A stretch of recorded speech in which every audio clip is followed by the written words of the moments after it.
administering medication. I was like draining my mom's lungs. Like it was very hard to watch. What was the last conversation you guys had? Do you remember? One night I'm in bed and I just bolt awake at like 4 in the morning, jolt, eyes pop open, and it's like someone stuck a USB stick into my brain. Before he ever met someone on the other side of the pods, Leo had already lost almost everyone who raised him. His mother, his grandparents, one by one, they were taken. When you were in the pods, did that go through your mind at all? You know, it's funny because I read that email every time I have to make a big decision. And of course I didn't have that email. Leo entered the pods unsure of who he was without the people who anchored him. He talked too much about money, not out of arrogance, but fear. But when it all fell apart, he didn't blame anyone. He took accountability for the version of himself he no longer wanted to be. On this episode of Blind Love, Leo opens up about what it means to completely lose your way when the person you always turn to isn't there anymore, and how you begin to rebuild from that place. It's bringing tears to my eyes because that's so powerful. And then she ends her email with the following quote: "Every man got a right to decide his own destiny. Bob Marley. Love, Mom." I don't know if I've ever said this on a podcast. This is his story. Today we have Leo Braudy from season 7 of Love is Blind. He had probably the most intense love triangle of the season. People may know him about his Rolex collection and his art. We have the Love is Blind art dealer, and I'm really excited to get into your story. Today we are going to dive deep with Leo about his experience with love and family, and I can't wait to get into it. So Thanks for joining us. I'm so excited to be here. Really. I know it's a long time coming. I can't wait. Yes, I'm really glad we're making it happen. Of course, this is to your comfort level. You know, you shared about your family a little bit, and I love to kind of like explore with people what love means to them. What was love like for you growing up? How did that impact how you've seen love, as an adult? And it's kind of open ended, and you can interpret the question and answer however you'd like. Oh, that's a great question. My mom and my dad split when I was 3, but they lived in nearby towns and I had a good relationship with both of them. And neither one of them, like, there was no like one super bad person that did something bad. They just didn't get along. And my mom and dad were both very different. My mom was probably the one who most showed me what love means. And my mom was a very tough woman. She was brilliant. She was extremely, extremely high achieving. So she was one of the first female podiatrists in the country. She graduated high school at 16, college at 20. One of the first female podiatrists that got into medical school when they had quotas, did that, and was an art dealer. Like, insane. Plus, like, she ran marathon. She was like a superwoman. what does that mean when they had quotas? Like, they're not like quotas maybe, but like they just didn't really want women in medical school back in the 70s. Like it was like if you were a woman back then, it was like harder to get in because it was like, a woman's going to be a doctor, come on, like let's be serious. So it was extra hard to get in. And so but she got like such good grades. And then I would say the way she expressed love towards me was sort of, I would say, service.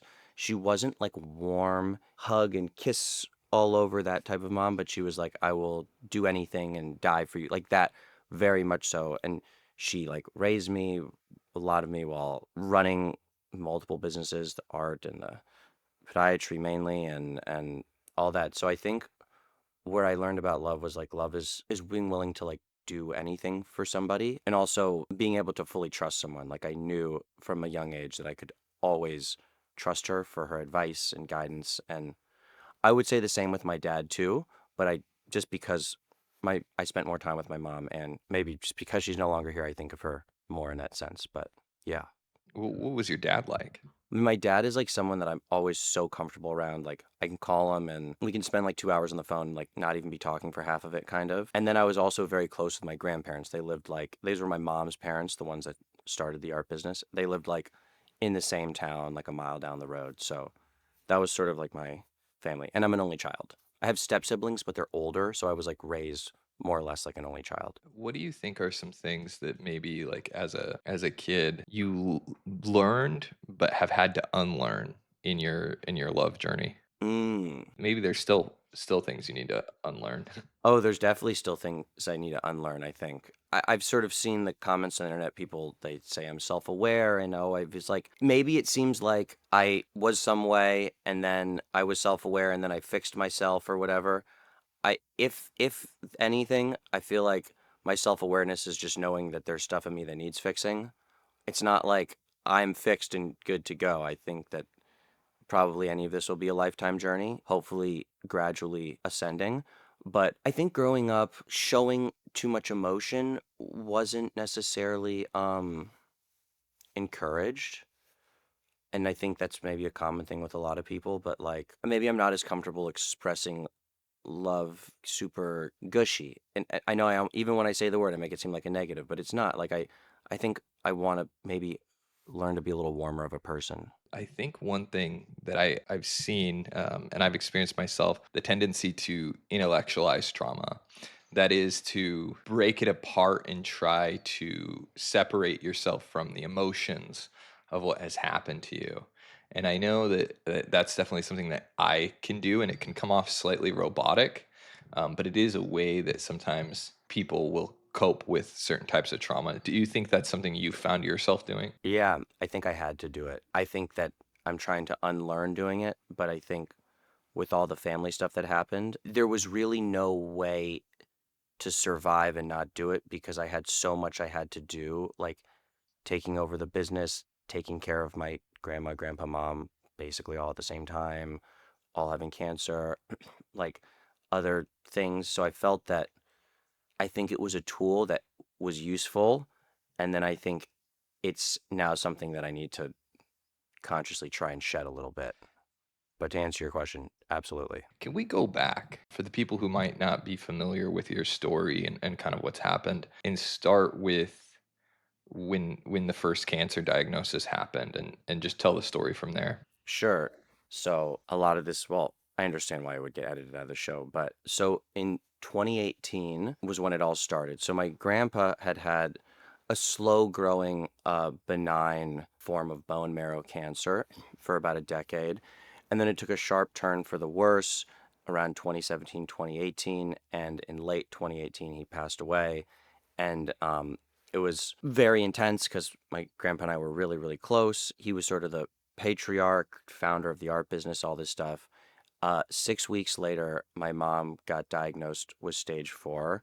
She completely out of the blue, she was crazy, remarkably healthy, ran every day, never ate like red meat, and she got this rare form of bile duct cancer that was like focused in something like obese Asian and Latino men over 70 who drank, and she was like none of those things, asymptomatic. So anyways, she had this very short prognosis of like 6 months, which ended up being about 2 years because of these experimental immunotherapies.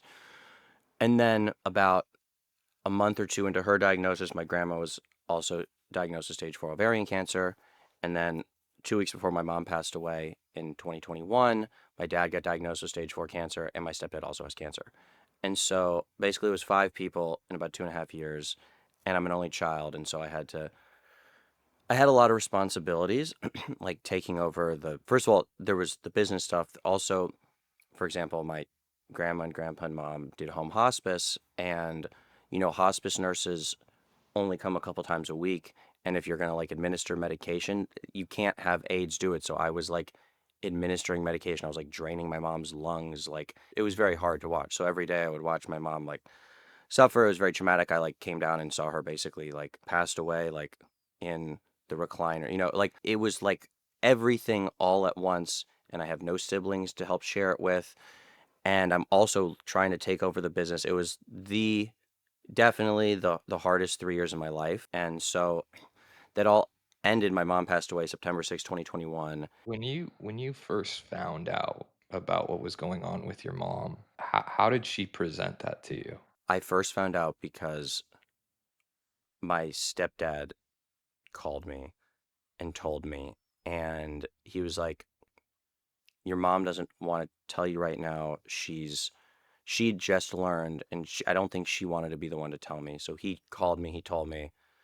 I cried a ton, and I cried twice. Once when I learned, once at her funeral, and I just kind of knew in between because I basically had to be the patriarch of my family at like 26 because my grandma was going senile. I told you I'm an only child. So I had to like take care of all these accounting and finances and aid. So I was like, I had to do so many logistical things. I just knew that I wasn't going to be allowed to really grieve. And so I grieved once. Of course, I immediately drove over. I hugged her. And from then on, for the better part of really, really, especially once COVID hit, because during COVID, I had to be the model citizen because my mom was immunocompromised. So I didn't like hang out with any friends, didn't go on like dates. Like all I saw was my mom. Like it was DC, drive to Alexandria, which is like right outside of DC, and see my mom. And the most important thing of all this, and I've said this so many times to like whenever I tell people my story, the people I've told is I'm so grateful because I truly feel that I got the best of a bad situation because I got to spend a lot of time with my mom towards the end. Like everybody has tiffs with their mom. Like no one has a perfect relationship with any parent, but by the end, her and I got so close. Like we were so close that although in one way it made it harder when she passed, I felt that like I also did everything that I could, and we just left nothing on the table, and I felt the same about my grandparents, and so I feel like in that sense I feel very spiritually clean about it. And yeah, and some people's parents like pass away in a car accident and the last conversation they have is like arguing with them or like being like, did you remember the milk? Like that to me is 5 million times harder. So like I really don't, as while it's sad, I really don't think it's a sob story. And I think I honestly feel incredibly blessed that it happened the way it did. Yeah, I mean that hits home. One of the things that I think about is with like cancer deaths. My coach in football, he got diagnosed with lung cancer, and it was pretty critical. And we knew that he didn't have a lot of time. And I had put together this fundraiser, and I'd communicated with his daughter, and I was helping them, to try to get funding or with his treatment. So I did a big fundraiser. A week before the fundraiser that I put together, my mom was killed by a drunk driver. Whoa.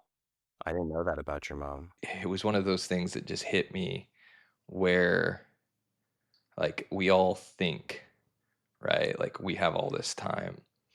But the reality is just people who get a critical diagnosis, they just get their timeline. They get told like, hey, this is when you're probably going to go. But we're all walking around and we might only have 2 days left and not even know it. And yeah, so it does that resonates with me. It's a little bit of a silver lining to be able to kind of have those To conversations say and goodbye before yeah. you, Mhm.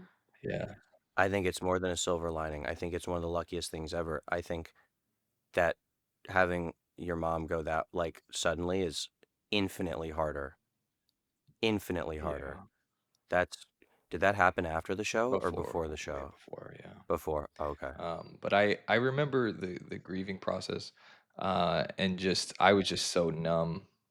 It took me a long time before I could really kind of come to terms with what had happened. It just felt so surreal. Like it's real, but you're like, this can't be real because your entire world has just been fundamentally changed So in a way quickly. that seems impossible. Yeah, with cancer diagnosis you get, the grieving happens up front because the grieving is like, I now know my mom is not going to be here for the rest of my life.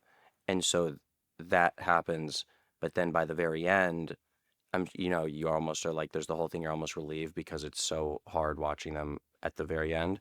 So it's, in that sense, I've said this before, but I think it's way harder to have it like change with no time to process what it means. Yeah. So Leo, going back into your situation, what was the last conversation you guys had? Do you remember? Actually, yeah, super vividly. My mom was at this point bedridden. And so in the Jewish religion, we have funerals very, very fast. If you're like Orthodox Jewish, you're supposed to have it in 24 Oh, hours, which wow. is like so fast. Yeah, like really fast. We weren't doing that, but it was within like a few days or so. And so as we're getting near the end, I'm like, as I told you, I'm having to deal with all the logistical things. And my mom had a ton of friends. And so I was like, basically I was sending out emails to all the friends. I was like already arranging for the funeral and like all of these things because I knew that you can't just start planning after death. Plus, I'm going to be like emotional. I have to like do this now. I then like am thinking to myself as I'm doing this, I'm like, oh my gosh, I haven't even written my eulogy. Am I going to even like, how am I going to write this eulogy? I'm like, it's so, like, I don't even know. It's so overwhelming. And one night I'm in bed and I just bolt awake at like 4 in the morning. Like, and jolt, eyes pop open, and it's like someone stuck a USB stick into my brain, and I ran to my computer, and I am not a good writer. And I typed out this eulogy in like 20 minutes, and it was like to be just it was really good. I'm not gonna lie. It was like probably the best thing I've ever written. And it was like pretty much perfect from the edits. It was like I don't even know where it came from. It honestly came from somewhere else. It was funny, it was emotional, it was sad, it was the whole thing. And anyways, I read that. My mom was still around. And so when I saw her the next morning, I told her, I said, I wrote your eulogy last night, and do you want to hear it? And she said, yeah. And I read my mom her eulogy the following night. And the morning after is when she began like we call the beginning of the end.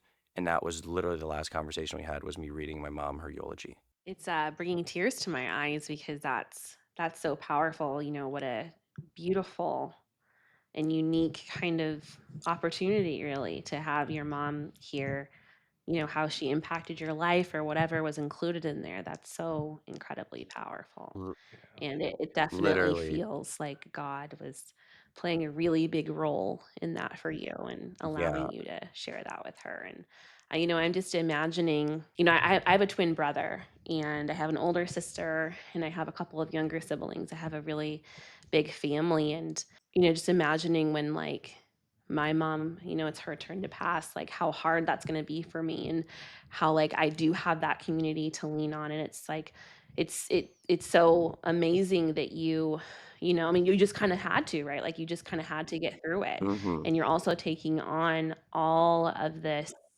responsibility at a relatively young age. It's pretty young. You said you were 26. Late 26, 27 to like 29, basically. Yeah. That's a lot to like step into like taking over a business. That's a very young business owner and learning everything also while, your family is going through all of this. What got you through that? Were you able to lean on friends? Like were there what was that like for you?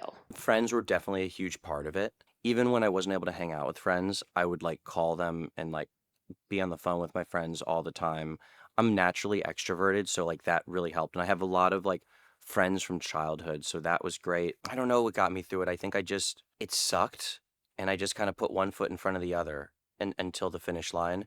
But I also feel like, for example, the being able to read my mom her eulogy, like that's like out of a movie. I'm so lucky. Like who gets like that's why I feel like so at peace with it.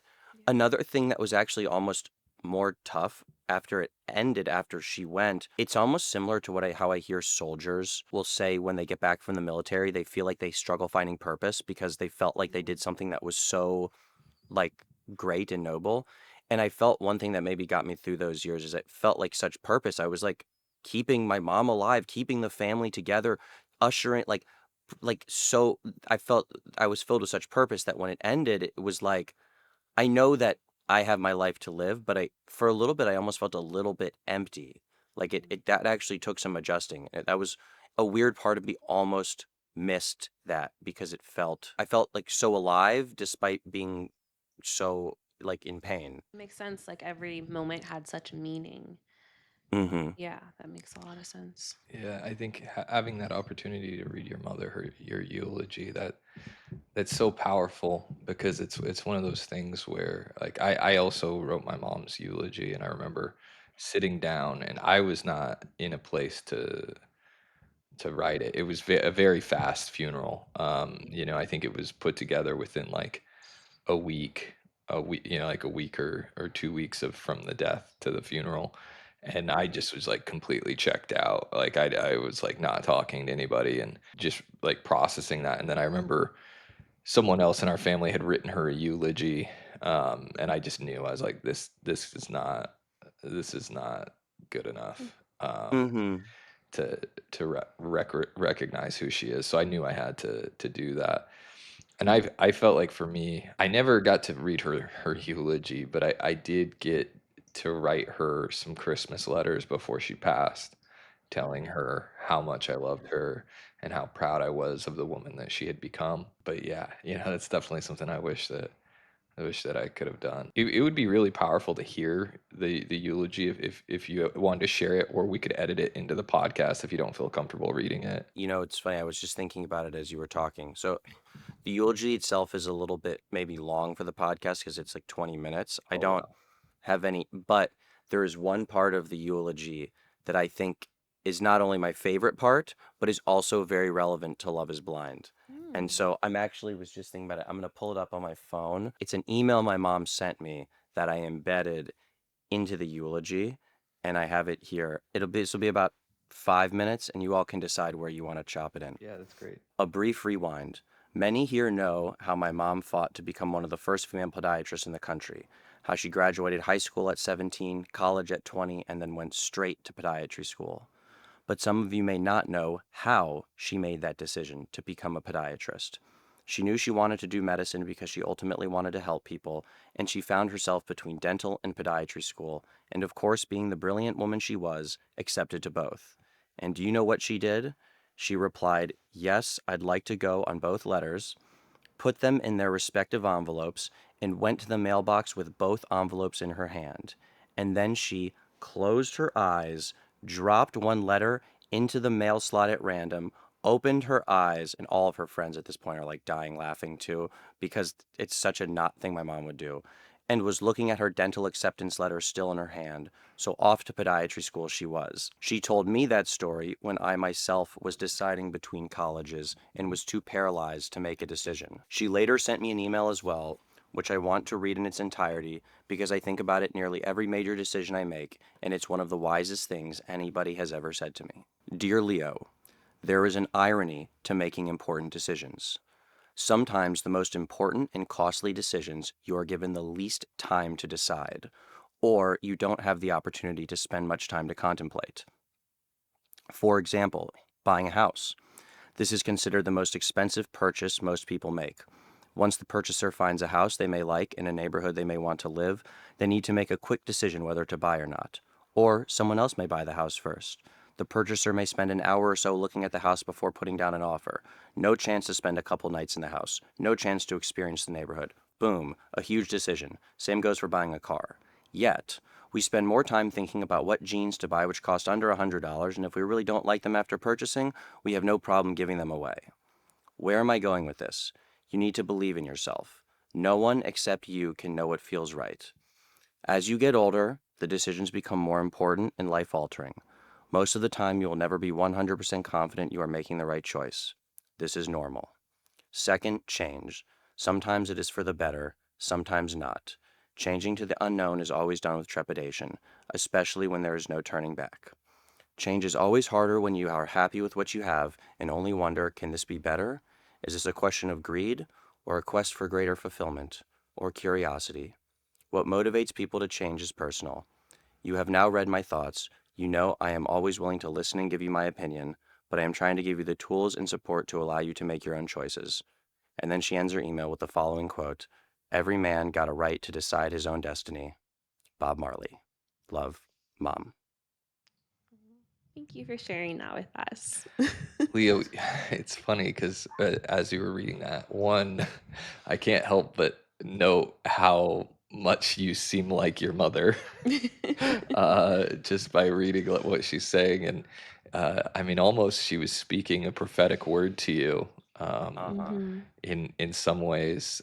When you were in the pods, did that go through your mind at all? I actually don't think it went through my mind, and I think that's one reason that I was so torn. Brittany was really always the one that felt right, that I felt comfortable with, and Hannah was also great. We had this exciting, like the fun relationship, I guess, if we would call it that. And I still found myself torn, and I was intellectualizing, and maybe my ability not to make to go with my gut maybe made things blow up. But I definitely thought about what she said afterwards. You know, it's funny because I read that email every time I have to make a big decision. And of course, I didn't have that email because I didn't have my phone.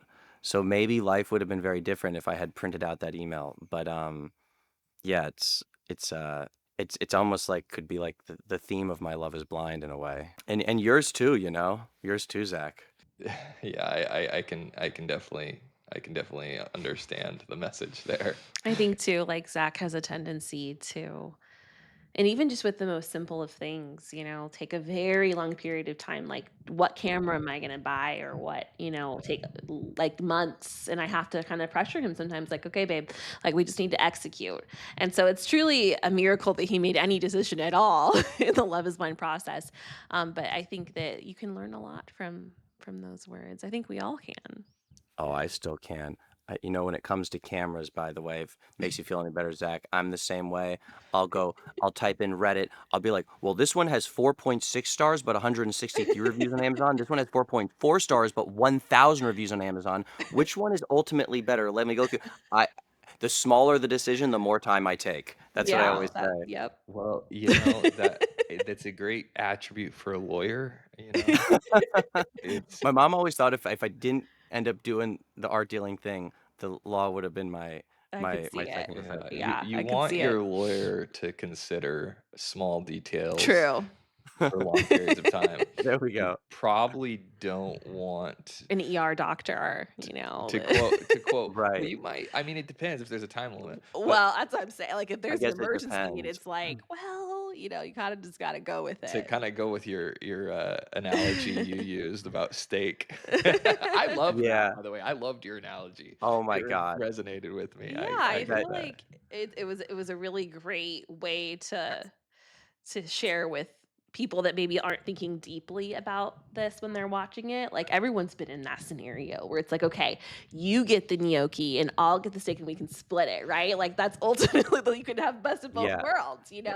But That's you like can't, but you every time we can't, go. but you can't. Like, when you're in a I mean, you can if that is the way Right. you choose to love and the other person's okay with it, but like you really can't in that scenario. So I definitely get like indecisive, and I struggle making decisions, and I honestly just go with my gut. Like, I don't do as much research as you or take as long, but I just am like, okay, I just got to pull the trigger. Uh, I'm so jealous of that. I'm so jealous of that. I wish I could do that more. I try. I have to read this whole email to get myself to do that.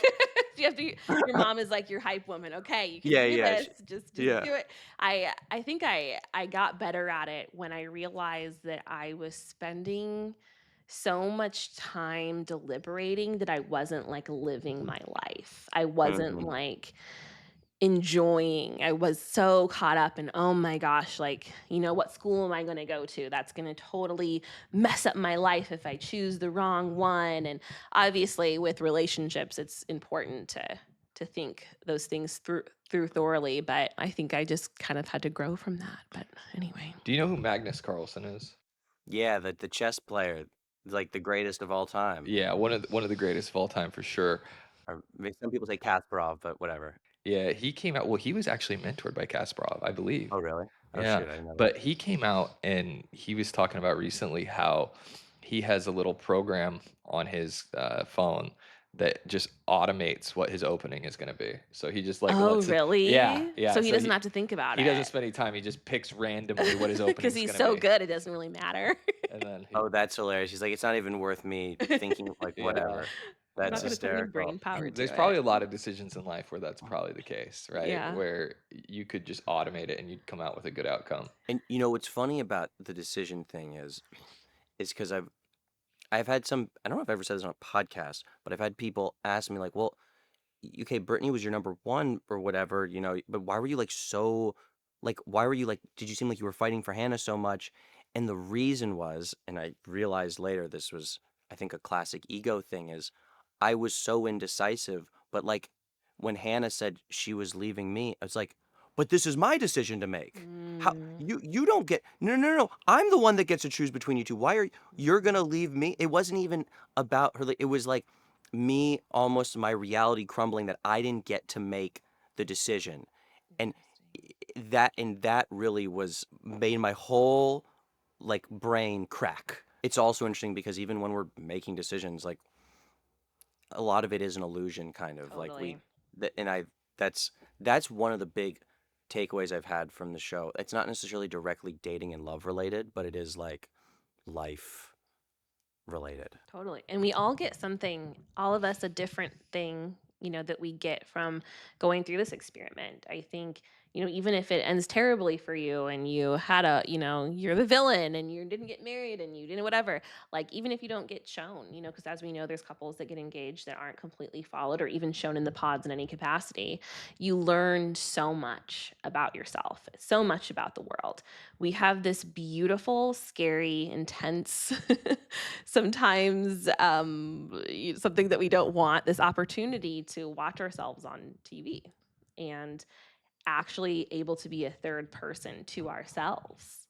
Do you ever rewatch your Mhm. 'cause, like the boats? I mean, like the boat scene is like epic. Like that's so beautiful. Yeah, I Yeah. was wondering, you do sometimes watch that? Yeah, I did it for probably the first year. I would, like, rewatch different parts, and I would learn different random even just random things, like a certain, like, kinda tick that I have or, like, is that how I sound, my voice, or deeper Uh-huh. things, right? I just learned a lot about myself and Zach from rewatching it because it happens you almost remember it kinda differently, and of course, there's what wasn't shown, but you're like, "Oh, interesting." Like, that's how we connected Yeah. in that moment, like, that's how that moment happened. And you can truly it's just like, no one ever gets that opportunity, really. I mean, you Yeah. do, but we do, but not the other millions and millions of people in the world. I don't rewatch it as much as she does. It is pretty powerful. It's pretty powerful that could you imagine if you could go back and watch your mom and dad meet for the very first time? I think it would be It's pretty cool for it'll Galileo. be cool for her to see how her Yeah. mom and dad fell in love. Yeah. Oh, yeah. That will have some explaining to do about certain things, but, Yeah. I think it's also important to, like we don't wanna show her that, like, life is perfect and that you have to be perfect and that things don't go wrong and you shouldn't be forgiving, and so I think our love story will be able to actually teach her a lot about life. I mean, you were very forgiving, Bliss. I feel like there's so many people that in the show understandably feel like when they weren't picked that they were gonna always be like a second option and like can't move past that. Yeah. Even having been in the pods to know like I don't know, just like it's a hard thing to get past. And I know even with Brittany, while we realized that we just really were better as friends, it's still even to the engagement, it was very hard on her, understandably. And like I saw Meg this season was like, I don't want to feel like the second. So like, how did you like not feel like that and know that Yeah. you two were meant? Well, it definitely was something that I had to work through. But I think ultimately, how you were referencing how like, you had like a USB kind of stuck in your head with your mom's usually eulogy, and it kind of just coming from something else. And it sounds super cheesy and like, are you serious? But like when I really heard Zach's voice for the first time, it's not that I fell in love with him in that moment, but I knew that he was my husband. Like I knew like Zach was my number one from day one.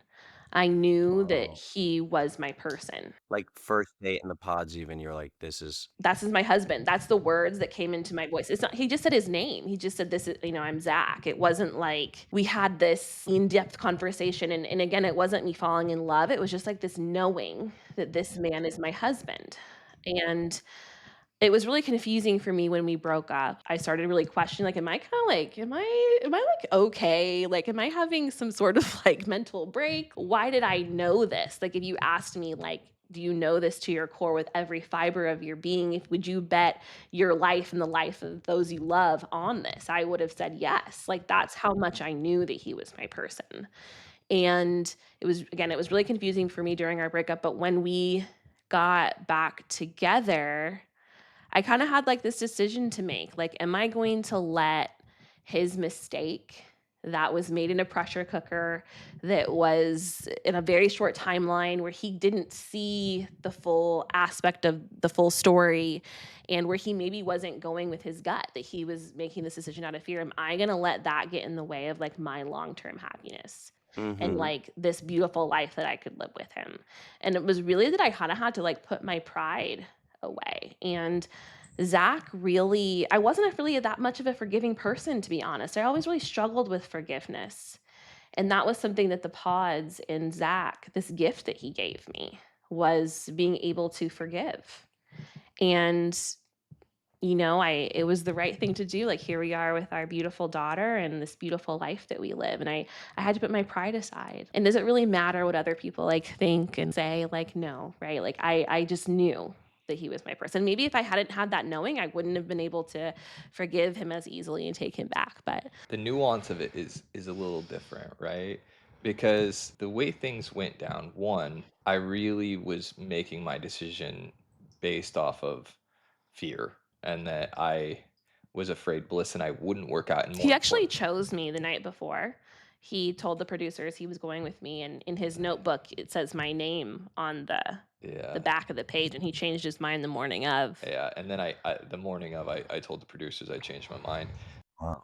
I was really afraid of the process, and like I knew how in love Bliss and I had fallen, and I was just so like I knew if like we met and we couldn't overcome the obstacles that I knew or I felt like we were going to face, which was my allergies, whether her family was going to accept me, and that was a problem that I had ran into in the past and in such a short timeline.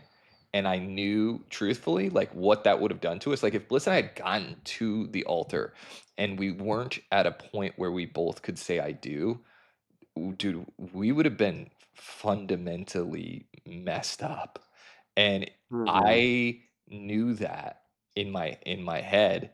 And it's funny, after we had broken up, I knew. I was laying there and I was like, go back, tell him you want to change your mind. But I was like, you gotta just make a choice and you gotta go with it.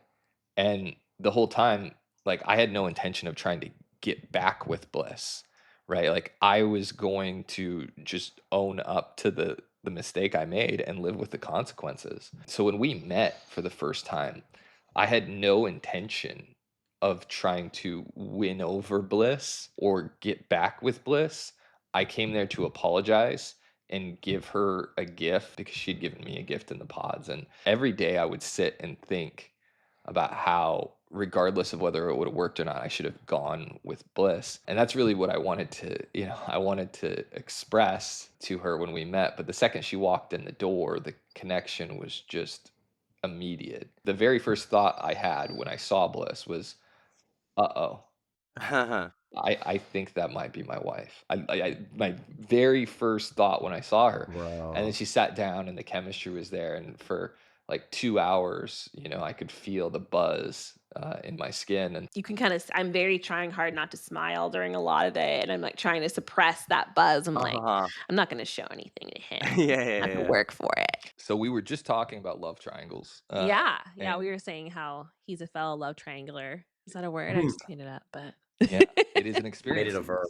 It's in every love novel, that out there, but I don't makes for think a good love I story don't think a lot of people. or non love Do you think a story. lot of people experience love triangles in the real world? No, I don't. Definitely not. What do you think, Leo? I at least had not. I think that it is a common experience that maybe someone will be dating casually more than one person, Mm-hmm. but that's very Mm-hmm. different than a love triangle where you have Very different. literal love and in crazy strong emotions, and you can envision your whole life with that person for two people at the same time. It's definitely a rare experience. I Yeah. was thinking maybe like in high school or like some other situation where you're like around people a lot and Yeah, like, but even I was a then, loser in high school, so I didn't. I didn't get that. You definitely have the dynamic that's probably pretty common where someone's in a relationship and then they're not being faithful. I think that's probably pretty mm, common. But I I don't. don't know if would we call that a love triangle? I don't even Yeah, know. I Would think that you? would categorically still be a love triangle, but Hmm. not the type of love triangle that Leo was in. Yeah, and I think it's why it's so easy for people like watching all of us go through the love triangles and the experiences and put a lot of judgment and assumptions onto the situation because they haven't. Not many people have truly been in that situation, and it's very easy to be like, "Well, how could they just not choose? Like, how could they string them?" And it's just not like that. And it truly, the purpose of it is to see who the best person is for you. Yeah. It's truly like a polyamorous situation, like, I was trying to explain that to someone, like, it's It's Yeah. allowed acceptable, so Yeah. acceptable Yeah, I mean, polyamory. that's what The Bachelor is too, you Yeah, yeah. know? It's a weird dynamic going into it, and I don't think you fully understand it until you're there. And I don't think people who watch it can fully understand. I would say that with this last season, they're really doing a good job of unpacking and explaining the dynamics of the pods. Mhm. In fact, we had a conversation with someone in our life that came to us and like, oh my gosh, I finally get it. I finally understand everybody's dating everybody. And we're like, yeah, everybody is dating everybody. Mhm. It's not just one or two relationships that are happening. Everyone has gone on a date with everyone in the pods. And you can genuinely have feelings, love for more than one person at a time. So, Leo, one of the things that I want to talk about before we get really deep that I was so impressed by you, and I think anyone who goes on the show or anyone who's really made a mistake in their life, whether that's with a loved one, whether that's in business, any kind of relationship, I really think they can take note of how you handled yourself Mhm. because you made some mistakes in the pods and you took full accountability. You didn't make any excuses and you said what you did and then you sat back and didn't say anything else. And that's so rare. I don't think I've seen anybody who went from a quote unquote villain from the beginning of the show like make such a huge redemption arc at the end of it. There's something to be said when you just take accountability. And I think so many people don't do that, and that really just goes a long way. Like, hey, I just messed up and that was it. And we all know how stressful the pods are, and I think it's important to give yourself grace. And yeah, I think you did a really great job. We were really impressed with you. All right. So we are back from our technical difficulties. Happens every episode. Don't put it out there in the universe. It doesn't happen. It's never going to happen again. Okay. All right, Leo. So we were speaking on technical difficulties, which is ironic because with our season, we are famous for breaking Netflix with technical difficulties. Did you remember that? You know what happened with us? Was that the live reunion thing? Yes. Yeah. That was you Yeah. all. Oh, right. Yeah. It was pretty painful. We'd be just sitting there and they'd be like counting us down and they'd be like, we're delayed again. And I'm like, you guys need to like block how many people can come on. Like I was literally telling them that. And then I think that's what they did. And then it finally worked. But yeah, it was a mess. Yeah. And it was like the worst stress. But I feel like honestly, I can handle anything now. Being on TV live, like under that type of situation. Oh my God, that it was Yeah. so much It stress. I was remember I have been in very serious criminal trials where I've represented clients who are looking at losing a lot. I have been in, like wrestling matches in front of the whole school in a tight singlet. you know, things that would cause, people to have anxiety, but I don't think anything really quite compares to the reunion because in your head and like just looking, I don't even think I even knew how many people were actually watching. But what was the viewership is like we're I don't know, talking honey. about probably 100 million people watch the Love is Blind reunion. It's like the reality TV Super Bowl. Yeah. Yeah. Yeah, yeah, it is. And so, when you were going into the reunion, what were you thinking? I did get to talk to you. You got to meet Galileo slightly before that. I did. I remember that. Such a cute baby. So, okay, going into the reunion, I think I almost have to back up to like when I first saw myself on TV. Maybe I was delusional. I don't know. I did not expect myself to look as bad as I did.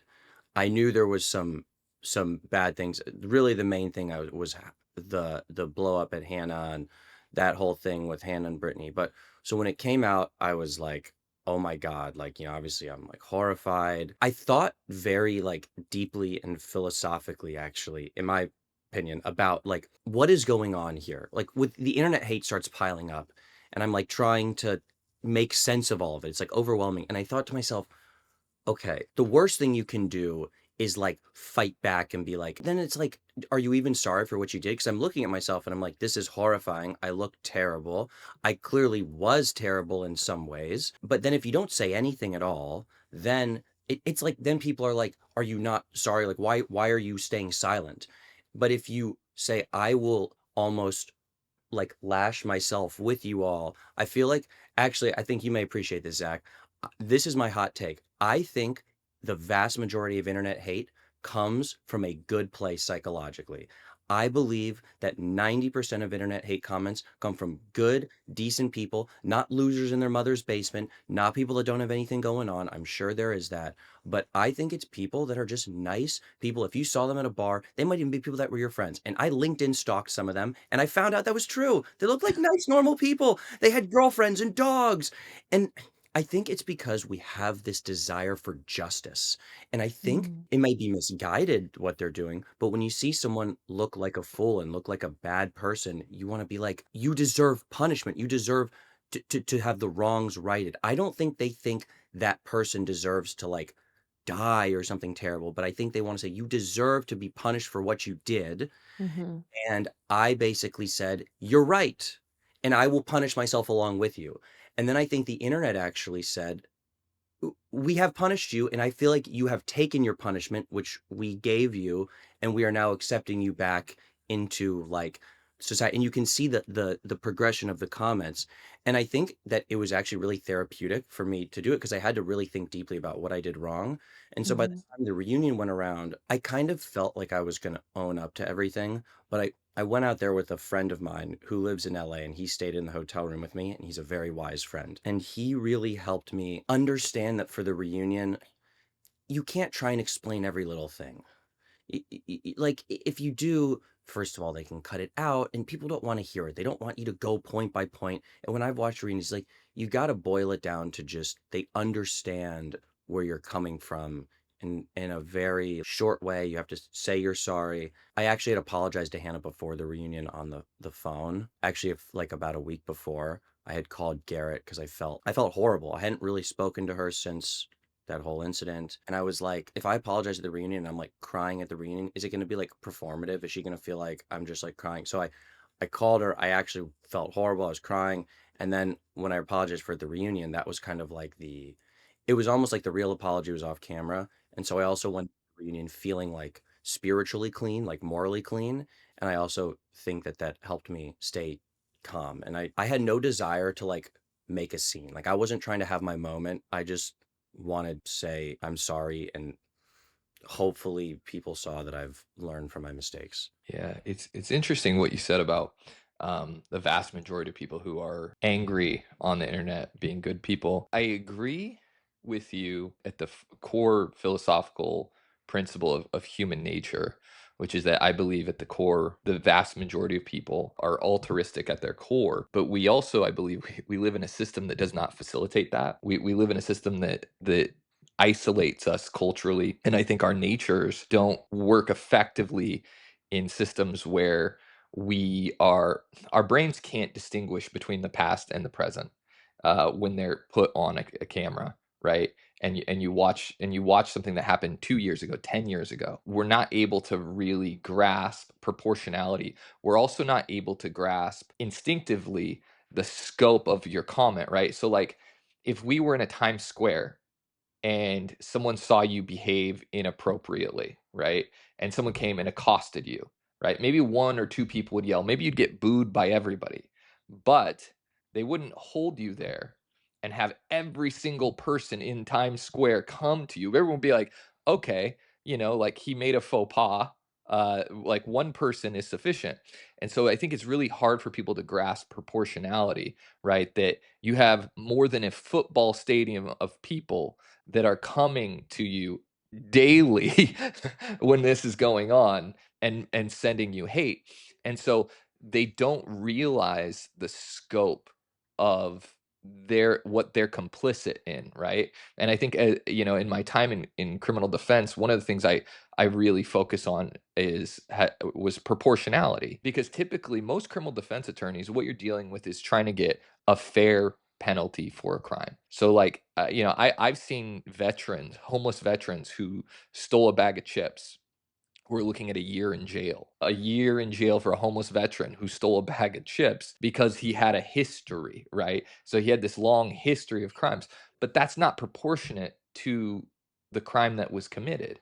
And I think proportionality is a big problem when we look at social media and reality TV and how people respond to it. Well, I would just like to ask this question, Sure. because it's a different perspective than what the couples have. How has going through this experience of Love is Blind, dating blindly, falling in love blindly with 2 people, but still falling in love, right? How has that changed your perspective on dating now? How is it different for you? You know, it's funny because for me, the most significant aspect of the Love is Blind experience was actually not the blind part of it.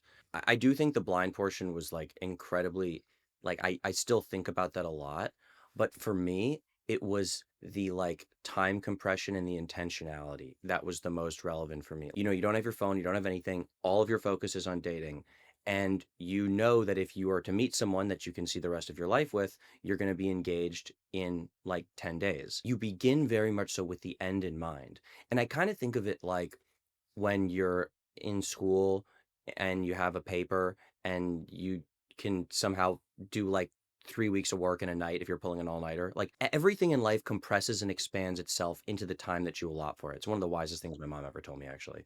And I think that when you begin with this endpoint and really intentionally, when I'm looking to get married, that really changes dating and allows you to get so deep with someone so fast. It's how you can make like, I feel like years of emotional progress in days. Because I think modern dating is like you know, it's not that it's like casual. I don't think it's like devoid or vapid. It's not that, but it's like, you know, if you were on the first date to be like, so what are you looking for? Are you looking for something casual or a relationship or to get married? The person would be like, relax.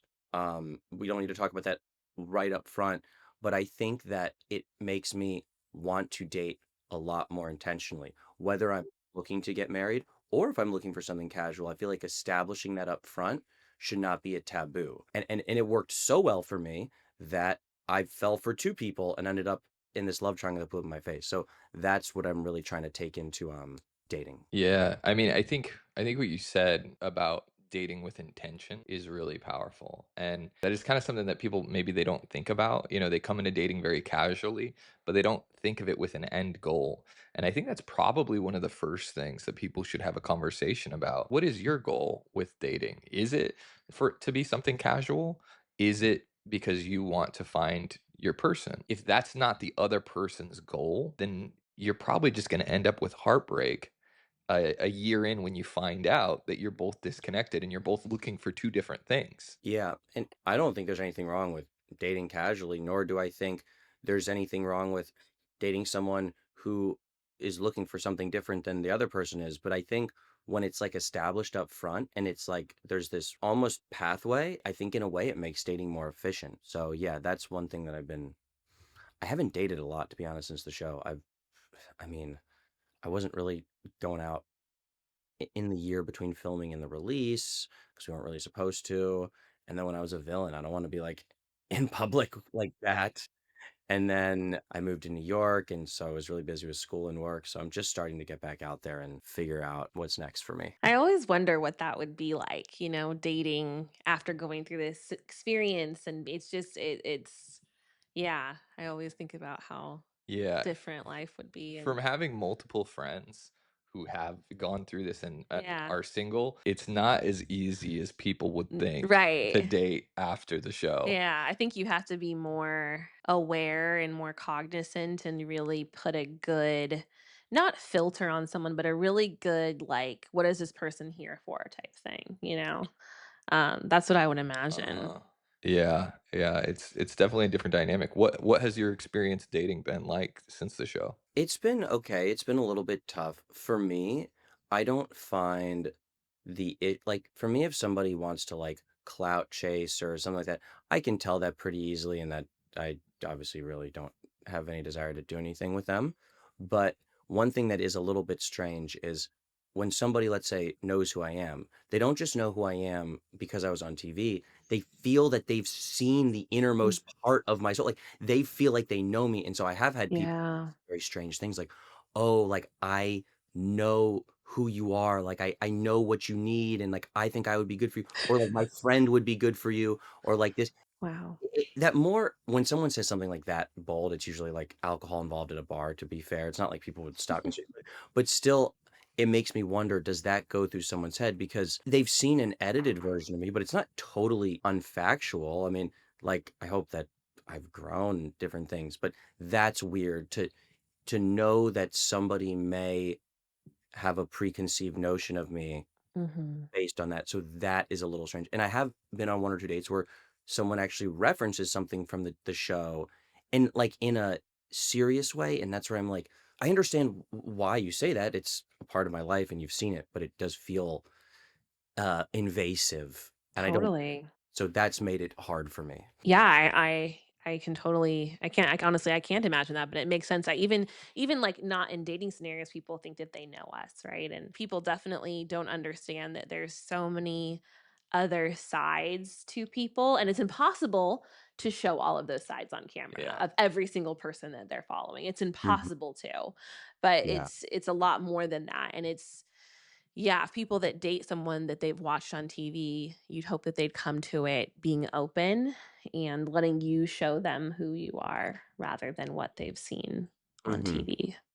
Yeah, Yeah. I can really actually relate to that in some ways. And I think you can probably relate to it too, in the sense that the way that our relationship went down, a lot of people who only looked at it on the surface, and I think that's most people, including me and Bliss and most humans, really we only have so much time and energy, right? So we apply schemata or schema to try to understand a situation. We make a stereotype, we make a snap judgment based on what we've seen previously to understand a situation. And so when you see quote unquote a love triangle, one of those expectations that people make is that when they're making a choice, that they're making a choice based on who they think is quote unquote best. And like you'll see that. And that was just not the dynamic of what happened with Bliss and I. I wasn't making a decision on who I thought was best. The dynamic with Bliss and I was that I was basing that decision off of fear, right?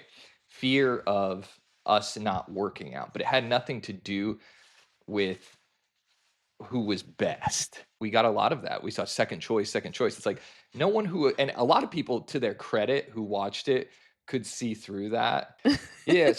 But I'm so sorry. I actually do have another meeting, so I'm going to bow Sure. out, but you guys please continue. Leo, thank you so much. It was really lovely to get to know you a little bit more, and thank you for sharing everything that you did. I really appreciate it. Yeah. So Bliss has to go run and take care of a few things real quick, but Leo and I are gonna continue our conversation, and hopefully she can come back. But yeah, just to finish off that point, I'm so thankful for how everything happened. It happened the way it was supposed to.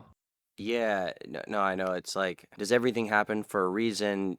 Opens up a can of worms of free will versus determinism. You could debate this to the end of the time, but when things like that happen in life, it does make you feel, at least in that moment, like everything happens for a reason. What do you? The first thing I think about when we talk about determinism is: have you looked at? Do you get into space time and like quantum mechanics and physics at all? Are you interested in it or? Yeah, I do. And actually, my stepdad he was a computer programmer for many years, but he was actual, like, super genius and got, like, poached from his thermodynamic masters. And so he, like, can read quantum mechanics books. And so I always ask him questions, which is so great because it's awesome. Yeah, I love that stuff. It's so cool. Depending on your theory of the universe, it kind of depends on like structures your perception of whether or not a determinist reality can even exist. And so it's interesting when we talk about the quantum realm, at least right now, most models of quantum mechanics indicate that we live in a probabilistic world, not a determined world. It's like almost possible that all outcomes that coexist simultaneously in infinite multiverse, which is kind of a hard thing to even fathom, like an infinite number of universes where all possibilities coexist simultaneously.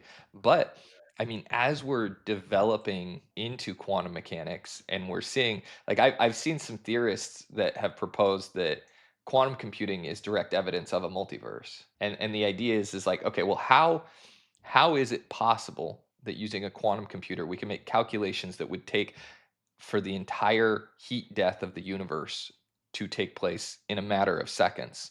And the idea Mhm. is that at the quantum level, we are computing across an infinite number of multiverses, and that is how those calculations are taking place so rapidly. I wonder if we'll ever see, like, a real deal quantum computer in our life. Well, yeah, definitely. I Probably in mean, the I know next.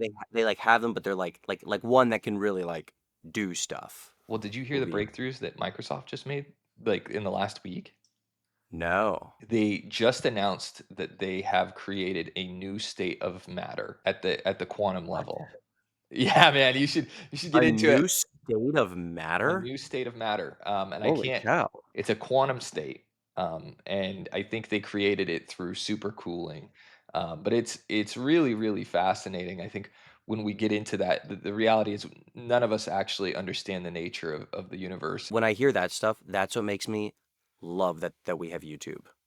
The fact that I can have someone that spent like a month to like explain this to me while I'm like folding laundry. I think that's amazing. I think that's so cool. Yeah, I agree. It is wild though, because with the expansion and the ease of accessing knowledge, the public seems to be becoming less and less informed, even though it's easier than ever to educate yourself. And I just think that's probably a product of corporate structures, right? That are Mm-hmm. able to use power to control people's attention. But imagine I think honestly about, imagine what we could achieve as a civilization if we were to help everyone reach their full potential. Imagine if we actually could create a utopia where every human being was able, and I think one of the greatest tragedies of our planet is that we have Einsteins littered throughout our society that, due to social constraints, are unable to ever reach their potential. And you think about what just one man or woman has done historically to change our civilization.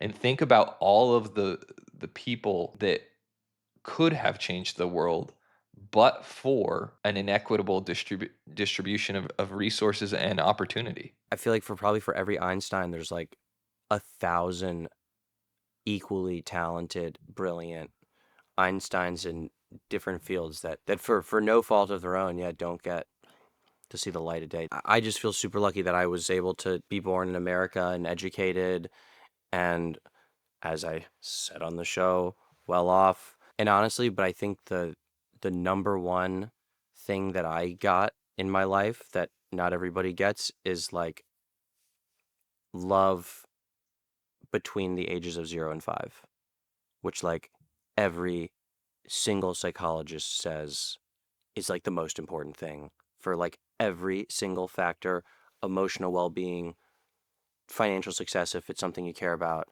And I feel like that, despite my parents being separated, I got.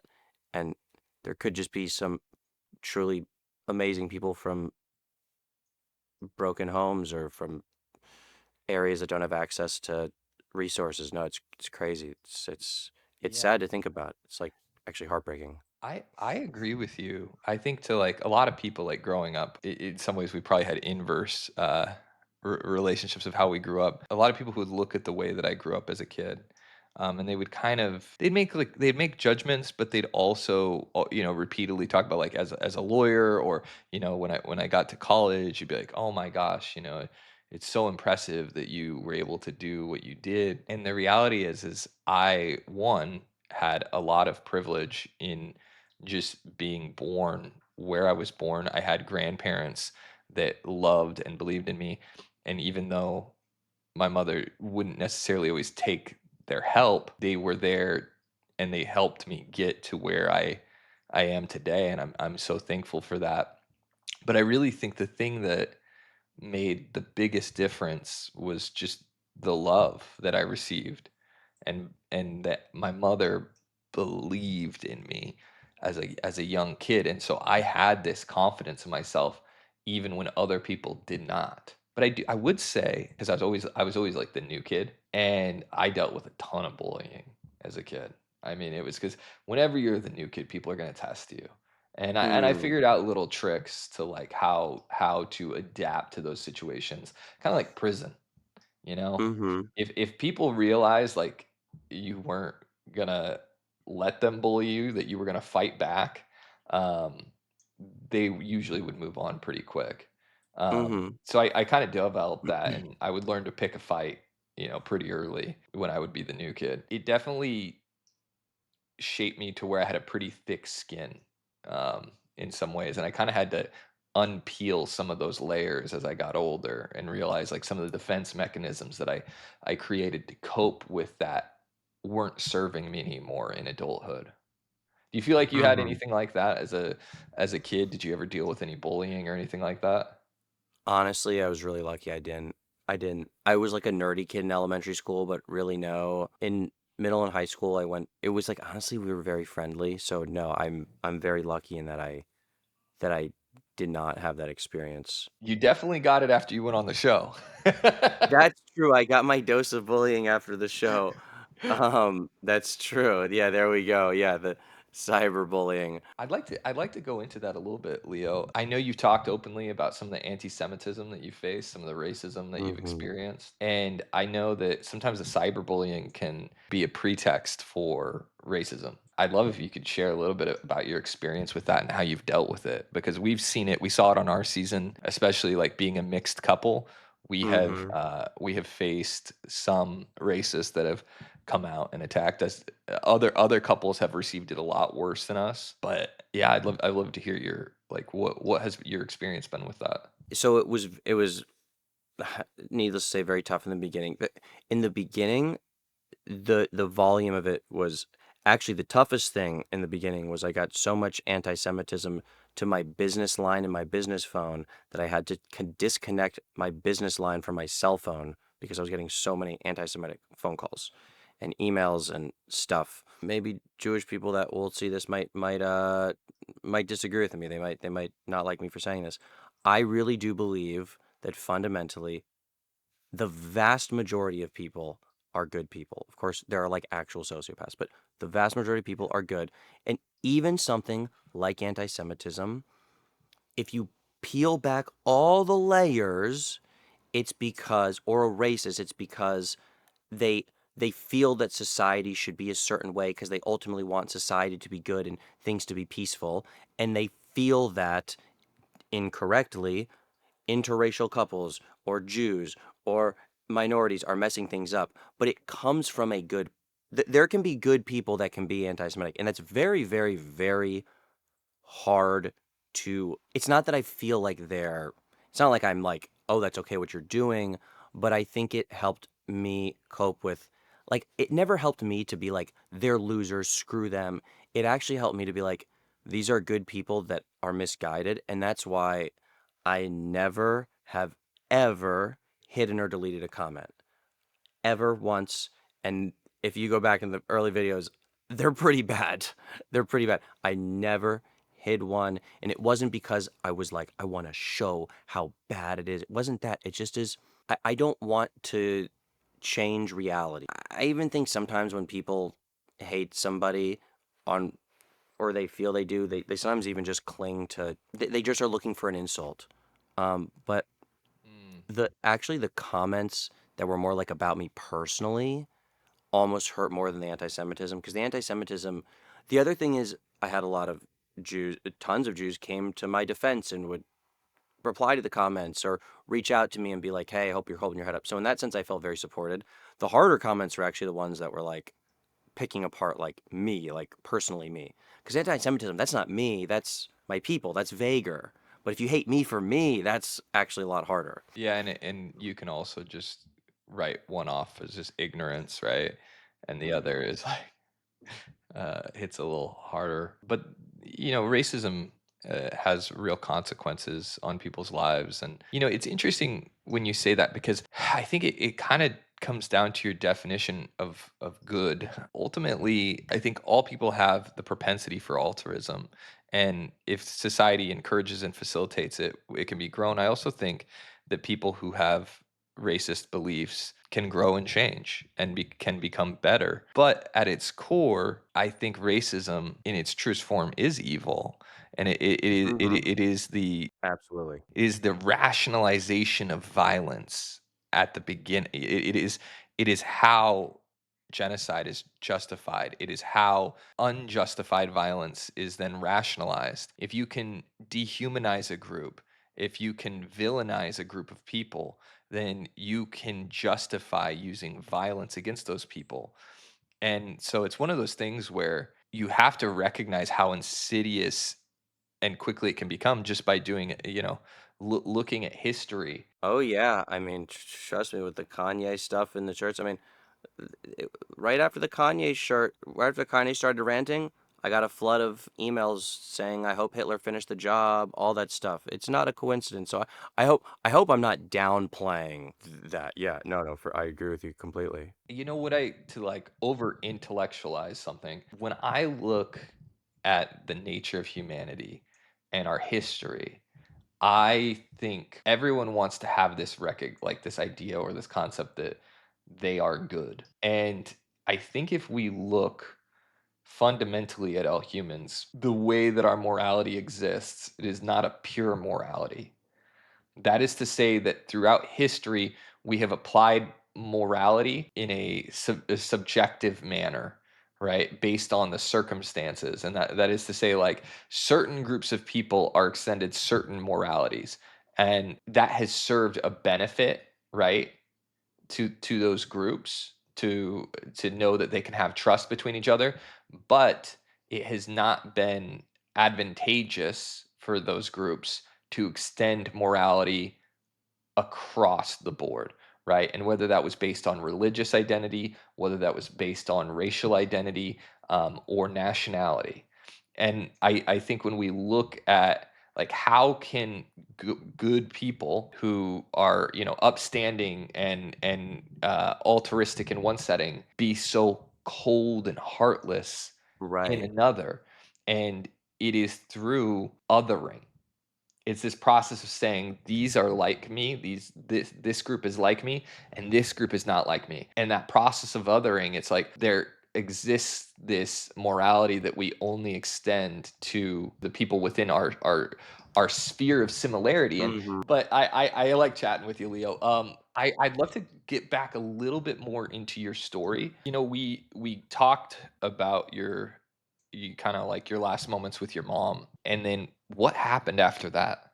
It was kind of a whirlwind of things. It was literally towards the end there, I had to, with the with the brief but very notable exception of like reading her the eulogy and the times when I spent one on one. Outside of that, I was basically working on everything. So I had the email and everything planned. Like there was basically the funeral plans. Like she passed 10 minutes later. I pretty much hit send on a mass email, called the funeral place, made arrangements. It was like 5 in the morning. My stepdad and I like ate. I remember we then like ate breakfast. And I remember it being like the weirdest thing because we were like, I don't know, you just don't think of eating breakfast after someone passes. Like, I don't know, we even made like a dark, maybe this sounds like almost like a Seinfeld joke, but we even were like, we were trying to find humor and we were like, this feels more like a dinner that you should have, not a breakfast. Just like weird if someone passed and had breakfast. And then whirlwind of stuff. And then taking over the business, which there was a lot of like accounting and lawyers and things like that. One thing that also I think isn't shown in the show as much, but I think is for me, the business is not just like a means of income that I happen to grow up in. It's like a fundamental part of my family. Like my grandparents started this 50 years ago. I grew up with them walking me around their private showroom and I was like memorizing artist names from a little kid. Like it is like a part of me, the ultimate legacy of my family. So So as you were losing your family, do you feel like the business was like a way of preserving them, like almost like a memento? 100% to this day. Absolutely. 100%. It got like memed in the show, but what wasn't shown is there's one thing where I was like, I'm not trying to be an influencer or whatever. And by the way, no shame on anyone who wants to be, but I don't want to do anything else. First of all, this is all I know how to do. I grew up in this since I was like 6 years old.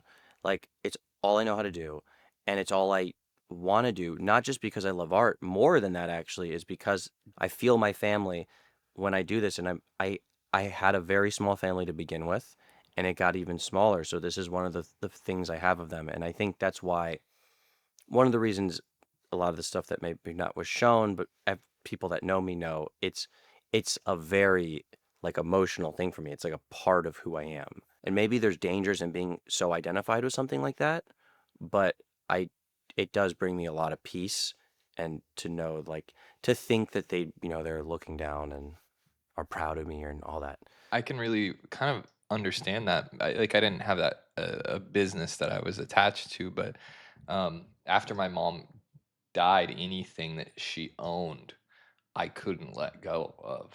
Mhm. I mean, it was even with Bliss, like we had this moment together, like after a year of marriage, where we finally unpacked some of my mom's things, and up until that point, they had all just been sitting in a box. And even going into Love Is Blind, I had this box of her things that I just had left, and it followed me, and it was in my closet, but I had never opened it. And for you, it sounds like in some ways the business is like that box of mementos. Yeah, and aside from art, which of course that's going to be a notable exception, I'm not very sentimental in terms of objects. For me, going through it's always very strange, and of course there were moments that it was emotional, but going through many of my mom's physical things didn't actually hit me the way that maybe it hits many other people. Like I know some people will find something of someone. Like for me, the email, I was like holding back, tearing up reading the email. Like those things I hold. So I think like concepts and ideas and ultimately a business is an idea. It can have things, but really what it is an idea. That's what I believe at least. And so those I almost hold on to more than physical things. And so I think that is that is the box of my mom, is that stuff. And my grandparents. It's like all of them. And it's like what took them like out of poverty. It's like so much. And I think I put a lot of pressure on myself, honestly, too, from it. And that's one reason in the show I kept talking about like I feel so fortunate and blessed. And it sounded like I was saying, I feel like I'm blessed to have like all of this money. It's not what I was saying. And all of my friends in the show and people I went on dates with, they knew what I meant. After your mother passed, did your mother pass before your grandpa? It went my grandpa, grandma, and then mom. Grandpa 2018, grandma 2020, mom 2021. So my mom was the last one, and for sure the most like emotional one, obviously. So your Yeah. stepdad survived though the cancer diagnosis. Yeah, so he still has it. His is like a slow growing one where it's kind of like you do treatment and then it sort of goes down, it goes up. He's still around and he's great. I love him. He still lives in the DC area. He's older. He was like about my mom was 64 and he is in his late 70s. So he's just getting up there, but he's still sharp as a tack, still like active. I would say he's like a really close uncle. I would say is like probably the best way to say our relationship. He's like a really close uncle. And then my dad is also has had cancer. He's sort of like he had it. They're sort of like it's one of these they know it's going to keep coming back. They think that the next time they kind of know the treatment that would like knock it away permanently. And so far, like things have been good for the past 6 months or years. So it's funny because it's like not my first rodeo or second rodeo or third rodeo or fourth rodeo. So like you kind of learn like the flow of things. You kind of almost in a way learn to like not get too up and too down. You just kind of you just ride with the news that they give you. And that's way easier for me to say than my dad, for example, who has also been super positive during the whole thing. But What is your relationship with your dad now? What's it like? oh, great. I know I mentioned my mom more, and I didn't say it implying that maybe there was some like tension between my dad and I. No, no, he's a great guy. He lives like in Delaware now, and we talk on the phone all the time. We don't get to see each other in person as much because it's like where he lives is close, but like hard to take by train, and I don't have a car anymore. So like I see him every like 2 months. I don't know. I talk with him on the phone like every other day. So no, it's great. He's great. How did the divorce affect you? I was 3, so I don't Mm. remember it, which I think is super lucky. I think it'd be way harder to have it when you're in like middle or high school. So I just like grew up and it was normal, and there was little tensions here and there, but for the most part they lived half an hour away, so I got to see both of them regularly. So like all things considered, it was fine. How did the loss that you experienced before going into the pods affect your search for love? Well, what I always felt, and this I do still feel, is I think having a family is so important to me because I have so little family left. So I kind of feel I really want to feel part of a family, whether it's my future wife's family, creating our own family. That was a big part of going into the pods, and it's still something that I'm searching for. How is your search going? It's funny. I've done really little dating, so it's funny because on one hand you can be like, it is true. Yes, I am very busy. Everybody's busy though, so I guess it's like welcome to the world. It really is tough. I'm not gonna lie, because I'm balancing full-time master's program, which is not meant to work, let alone run a business then run a business, plus trying to do show content stuff and whatever. And so part of it is that I don't feel like I've had the time. But my mom always said to me, you find time for the things you think are important. And I think that is absolutely true. And so I think I'm I think I'm just like almost in a place where I don't know, maybe it's cliche, but just like finding myself. I'm surprisingly boring. I've been on like I was on Page Six podcast the other day. Of course, they were like, "Who are you dating?" I'm like, "Really? I'm sorry to disappoint you, but I feel like back to what I said about dating intentionally. I feel like when I'm ready, I'll know." When you meet them, you'll know. Yeah, I mean, like I'm not even really like going out that much.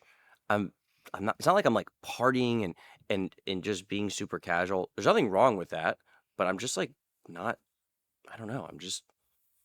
I don't know why I'm not dating that much, because I've had people ask me that, and I've also had people be like, "Dude, like this is the time. Like you've got everybody in your DMs. Like this is the perfect time." I don't know why it doesn't feel right. I guess I'm in that stage, so I'm not fighting it. You've got a good head on your shoulders. When the person comes, you'll know. You'll Yeah, you'll know. But could I ask you this? The woman that you hope to one day find, what is she like? it's a great question, and I think that I saw elements of that in both Brittany and Hannah. One thing that I found that these are not in any order of importance, by the way. Um, First is being what I deem like intellectually curious, smart, wanting to like have a conversation. Because I always want to talk about little things. If they want to talk about that, funny is also a huge thing. If like having a sense of humor, being able to feel comfortable. I actually talked about this on the show, but they edited it out. Like the Jewish thing's really important to me. I actually had lots of conversations with Brittany and Hannah about converting and raising the kids Jewish, so that's something that's important to me personally. I go back and forth because you can date somebody, and there are people that date and like grows to love and it flourishes into a blossoming relationship. And then some people, for example, with like Bliss and you, it's like, I know it, And I think Yeah. everybody wants that. I feel like that's what I want, and that's what I feel like I need to have. So I think and I feel like you also can't search for it. Maybe you can actually.